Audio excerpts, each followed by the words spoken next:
He left me for something better. Years later, he begged me for a job at my company, and I was the one holding all the power. He told me I wasn't enough. Those exact words, whispered on a rainy Thursday night, shattered me. We'd been together for almost 7 years, building what I thought was a future. But apparently, my steady job, our small apartment, and the quiet life we lived weren't exciting enough for him. He wanted more, flashy trips, endless parties, and someone who looked like a magazine cover. So he packed his bags, said he'd found something better, and walked out the door like our years together meant nothing. At first, I couldn't breathe. Nights blurred into days filled with unanswered questions. Was I really that boring? Did my love mean so little? Friends tried to comfort me, saying I'd dodged a bullet, but I felt like the one left bleeding. My parents offered support, yet even in their arms, I felt a hole growing wider inside me. I replayed every argument, every dinner where he looked distracted, every time his phone lit up, and he smiled at messages I wasn't allowed to see. But grief eventually turned into fuel. I threw myself into work, staying late, volunteering for projects, saying yes to opportunities one once thought I wasn't ready for. Every small success became a reminder that I could stand without him. I climbed the ladder step by step, fueled by heartbreak and stubbornness.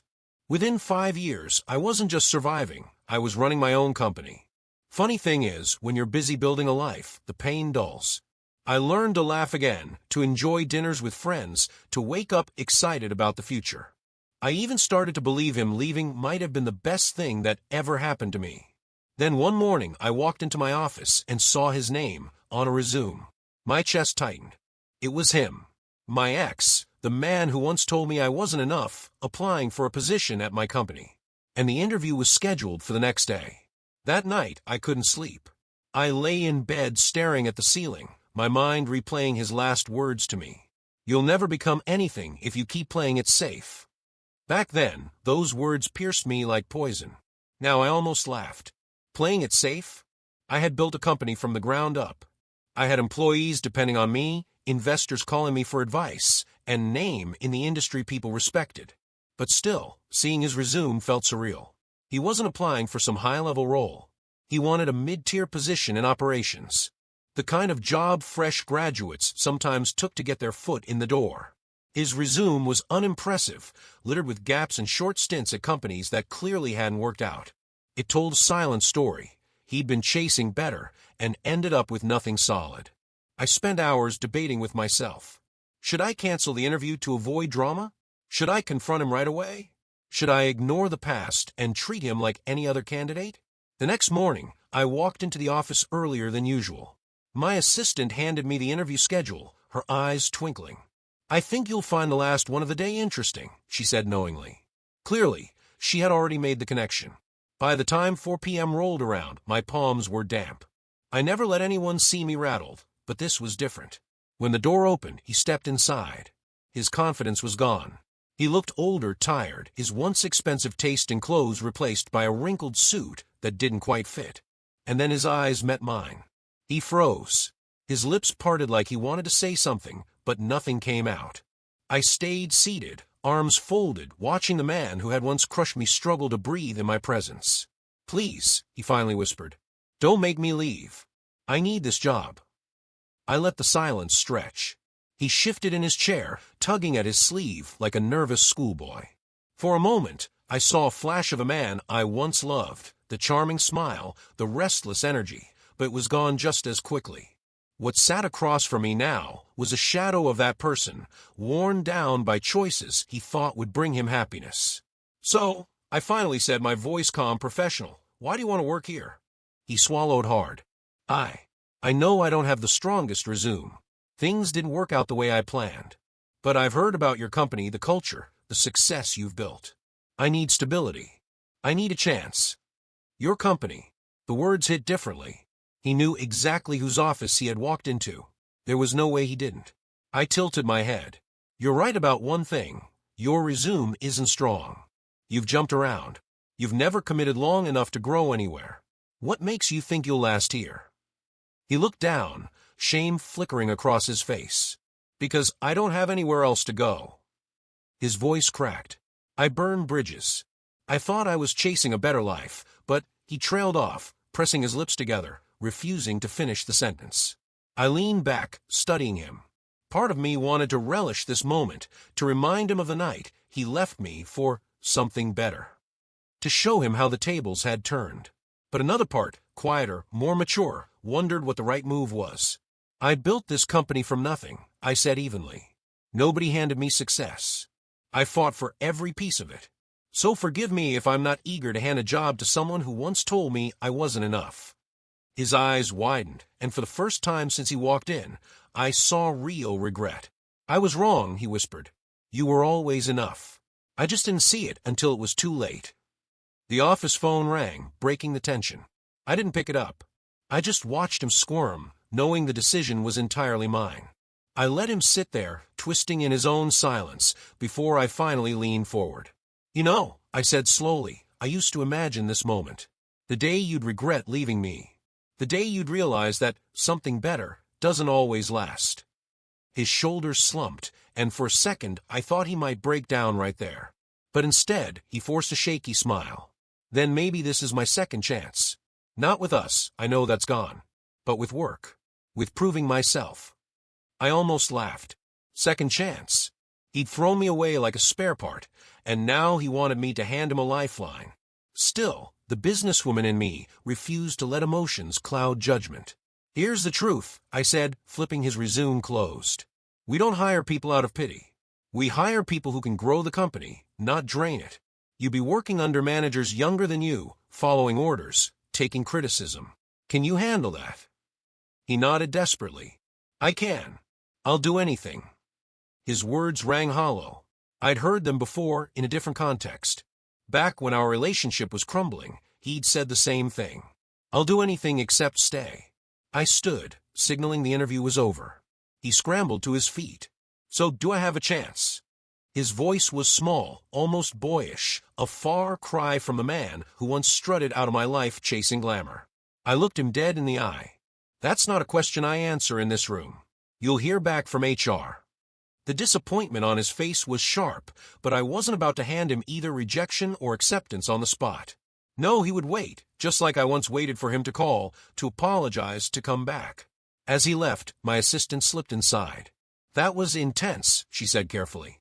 I exhaled, finally letting my mask drop. Yeah, I whispered, staring at the closed door.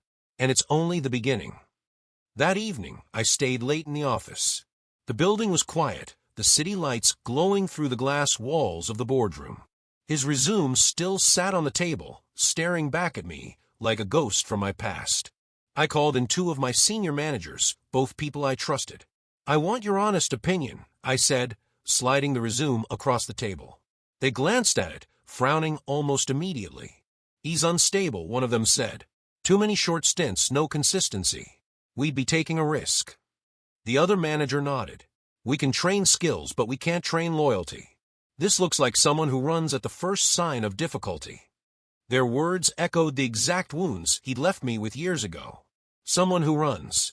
Someone who thinks there's always something better waiting. I tapped my pen against the table, thinking. But, I added, sometimes people hit rock bottom before they learn how to climb.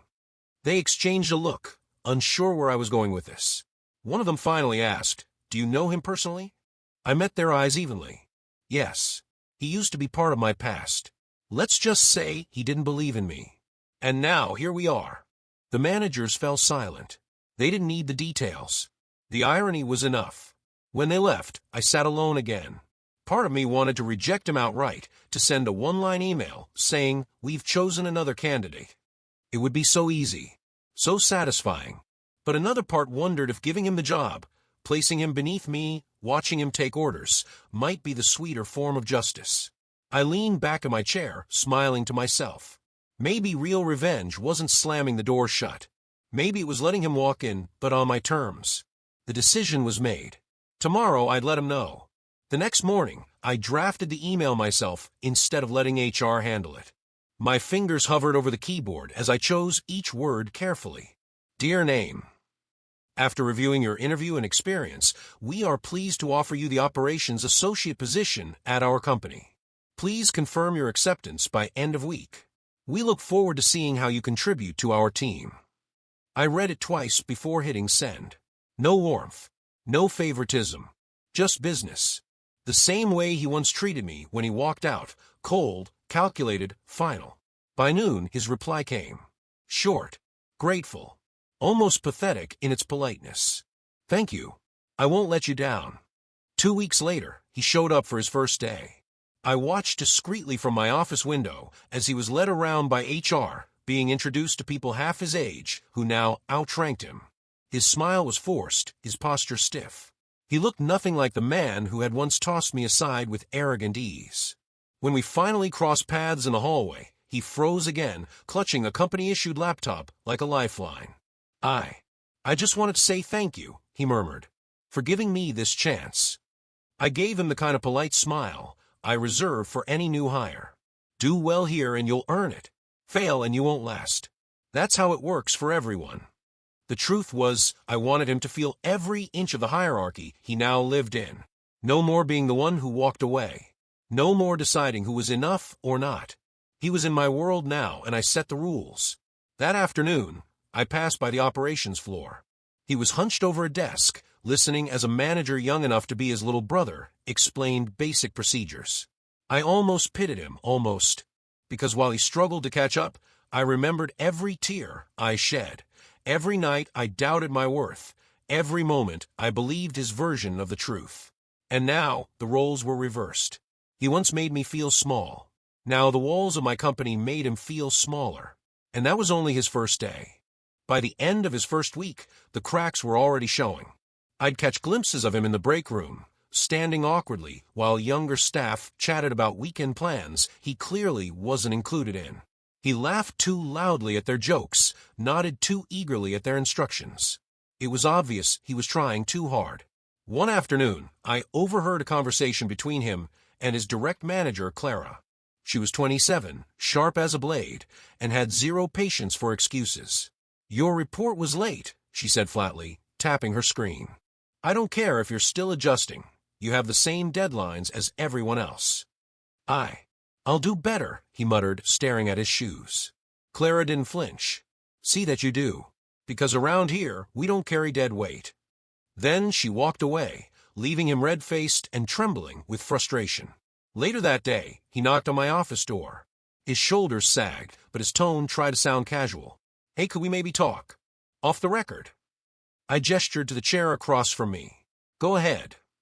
He sat, fiddling with the edge of his tie. It's harder than I thought. Everyone looks at me like I'm a rookie. I've done bigger things than this, you know? I'm not used to being talked down to. I folded my hands on the desk. Welcome to humility. Everyone starts somewhere, and you're no exception. You wanted stability, remember? Stability means swallowing pride. He winced at my bluntness. For a second, I thought he might lash out, but instead, his eyes softened. I guess I deserve this. Maybe more than I thought. I leaned back, studying him. This was the first time he'd spoken without bravado, without excuses. It almost sounded like growth. Almost. But then he added quietly, you don't know how hard it is sitting here, realizing you built everything I thought I deserved. I held his gaze. Correction. You thought you deserved better than me. And now you work for me. That's not an accident. That's consequence. He had no reply. Just silence, heavy and raw, before he finally stood and left. And for the first time, I didn't feel anger. I felt power. The following week, I stayed late in the office, reviewing contracts. Around 9, I heard a hesitant knock on my door. When I looked up, there he was, tie loosened, jacket draped over his arm, eyes heavy with exhaustion.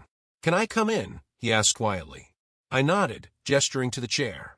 He sat down slowly, like the weight of the world was pressing on his shoulders. For a long time, he said nothing.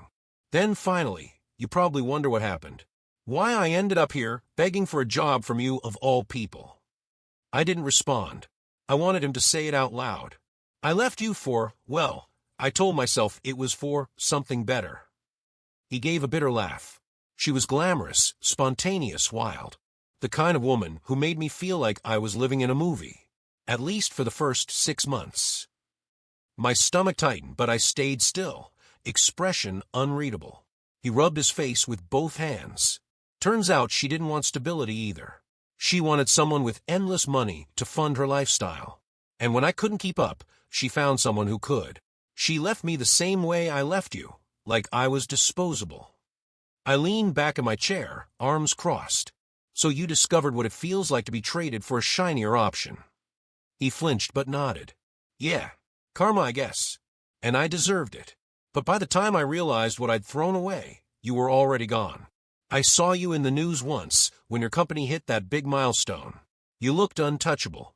His voice cracked on the last word. For a second, he looked like the man I once loved, stripped of all arrogance, just human and broken. But I couldn't let sentiment cloud the truth. You thought I wasn't enough, I said flatly. Now you're sitting in my office, working under my managers, and confessing your regrets. That's not karma. That's consequence. My consequence for your choice. He bowed his head, shame washing over him. I don't expect forgiveness. I just don't want you to hate me forever. I studied him carefully. Hate? No. That emotion had burned out years ago. What I felt now was something far sharper, clarity. I let his words hang in the air, weighing them.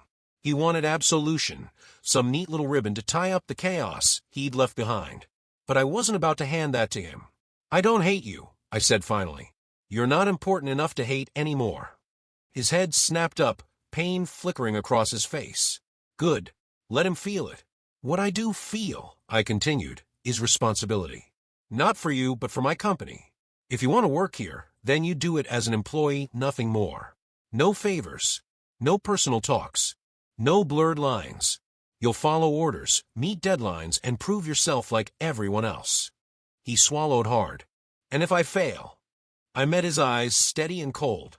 Then you're out. No second chances. The silence that followed was thick. He nodded slowly, like a man finally accepting the sentence handed to him. Understood. For a moment, neither of us spoke. The hum of the city outside filled the room, and I thought about the irony of it all. Once, I begged him to stay. Now, he was begging me for permission to remain, even in the smallest corner of my world. I leaned forward, folding my hands. You made your choice years ago. You left me for what you thought was better. You don't get another chance at us. That door is closed forever. But here as an employee, you can earn your place if you're willing to swallow every ounce of pride you once had. His eyes glistened, but he didn't argue. He just nodded again, more firmly this time. I'll prove it. Good, I said, standing to signal the conversation was over. Then get back to work. You've got a long way to go. He rose, shoulders stiff, but posture straighter than when he'd entered. For the first time, he didn't look like he was running from something. He looked like a man finally learning to face the wreckage he'd created. As the door shut behind him, I exhaled slowly. The past was still there, but it no longer had chains on me. I was the one in control now. Weeks turned into months, and I watched him settle into his role. He was quieter now, almost invisible on the operations floor. No more arrogance, no more pretending to be untouchable. Just a man doing his work, sometimes staying late, sometimes stumbling, but always trying. And I realized something. I didn't need revenge. I already had it. Every time he walked past my office with a file in his hand, every time he answered yes, ma'am, to a manager who was half his age, every time he avoided my eyes in the elevator, I saw the reminder. Not of what he'd done to me, but of how far I had come. The truth was, I didn't win because he lost. I won because I built a life without him. A company, a team, a purpose. He had been my heartbreak, but he was never my ending. One evening, as I packed up to leave, I glanced through the glass wall. He was still at his desk, scribbling notes under the harsh white lights. For a brief moment, our eyes met. He didn't smile. He didn't wave. He just lowered his head back to his work. And I walked out, heels clicking against the marble floor, my chest light with freedom. He once left me for something better. But in the end, I was the better. The life I built, the strength I found, the woman I became, that was the real upgrade. And nothing, not even his regret, could ever take that away.